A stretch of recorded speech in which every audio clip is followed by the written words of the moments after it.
Welcome to our channel moonpaddu.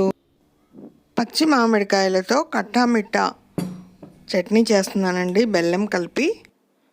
మన channel moonpaddu channel subscribe చేసుకొని వాళ్ళు ఉంటే ఇంకా సబ్స్క్రైబ్ చేసుకోండి, లైక్ చేయండి, షేర్ చేయండి, కామెంట్ చేయండి. ముందుగా 2 పచ్చి మామిడికాయలను తొడిమెలు తీసేసి ముందే బాగా కడిగి శుభ్రంగా తుడిచిపెట్టానండి.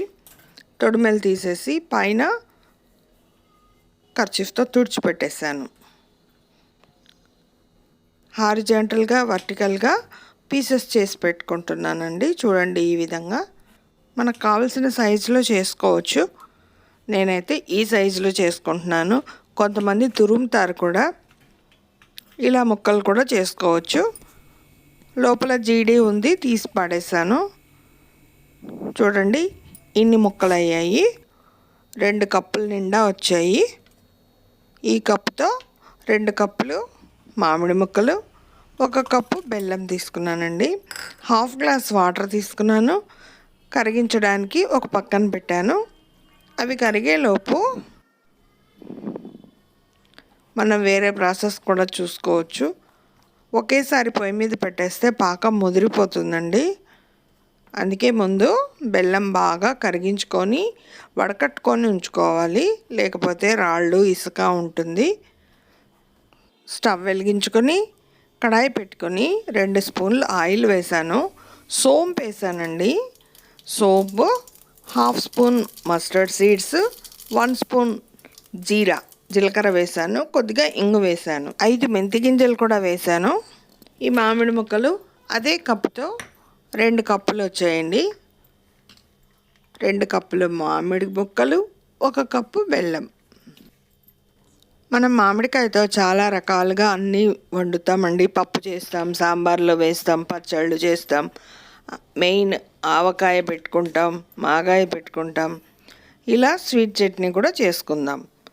స్టవ్ మీద అవి వేగిన తర్వాత ఈ 2 కప్పుల మామిడి ముక్కలు వేసి కొద్దిగా బాగా వేపి మూత పెట్టుంచాము. ఇవి త్వరగానే ఉడికిపోతాయి. అవి మగ్గే వరకు ఉంచి కొంచెం పసుపు కూడా వేసాను, కొద్దిగా ఉప్పు వేసాను, 1.5 స్పూన్ కారం పొడి వేసాను. చూడండి, ఒక 5-6 మిరియాలు వేసాను. దంచి కూడా వేసుకోవచ్చు, మన ఇష్టం. అవి ఊరుతాయి. బాగా కలిపి కాసేపు మళ్ళీ మగ్గనివ్వాలి. అవి బాగా మగ్గితేనే బాగుంటుంది. ఉప్పు కారాలు అయితే మీరు చూసుకోండి, మీరు ఎంత తింటారో చూసుకొని వేసుకోండి.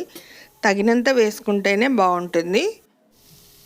బాగా కలిపి కాసేపు మగ్గనిచ్చి పక్కన దించి పెట్టేసుకోవాలి. ఇప్పుడు బెల్లం కూడా కరిగిపోయింది. స్టవ్ మీద పెట్టేసి కొంచెం సేపు తిప్పుతూ ఉండాలి. కొద్దిగా తీగ పాకం రావాలండి. 2-3 పొంగుళ్ళు వచ్చాక. మరీ ముదురు పాకం అయితే పచ్చడి గట్టిగా అయిపోతుంది.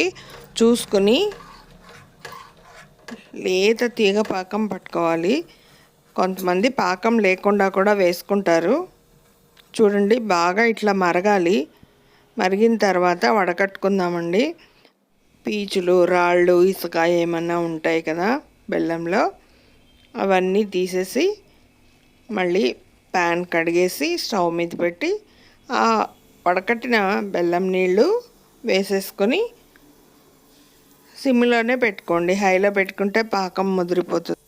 పుల్లగా, తీయగా, కారంగా చాలా బాగుంటుందండి. ఇది చపాతీలోకి, ఇడ్లీకి, దోశకి, ఇంట్లో బ్రెడ్ ఉంటుంది జామ్ అయిపోయినప్పుడు ఈ స్వీట్ చట్నీ వేసుకొని తింటే చాలా బాగుంటుంది, రుచిగా ఉంటుంది. పిల్లలు కూడా బాగా ఇష్టంగా తింటారు.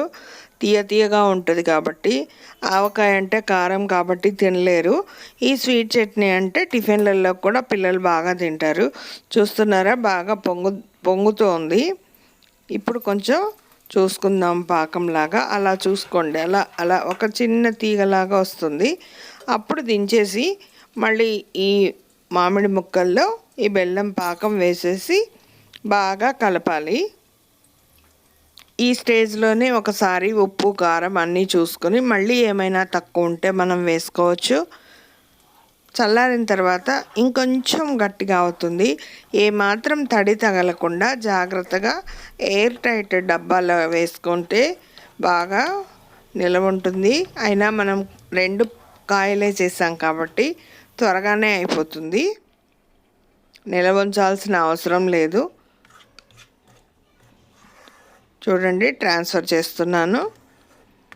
బాగా చల్లారిన తర్వాత ఏదైనా బాక్స్లో వేసుకోవచ్చు. ఇంకొంచెం చల్లారితే ఇంకొంచెం కొద్దిగా గట్టిపడుతుంది. ఇప్పుడు బాగుంది, కరెక్ట్గా ఉంది. ఇప్పుడు చూడండి. Thank you for watching. తీయగా పుల్లగా కారంగా పచ్చి మామిడికాయ బెల్లంతో కట్టా మిట్టా స్వీట్ చట్నీ అండి. చాలా ఈజీ కదా.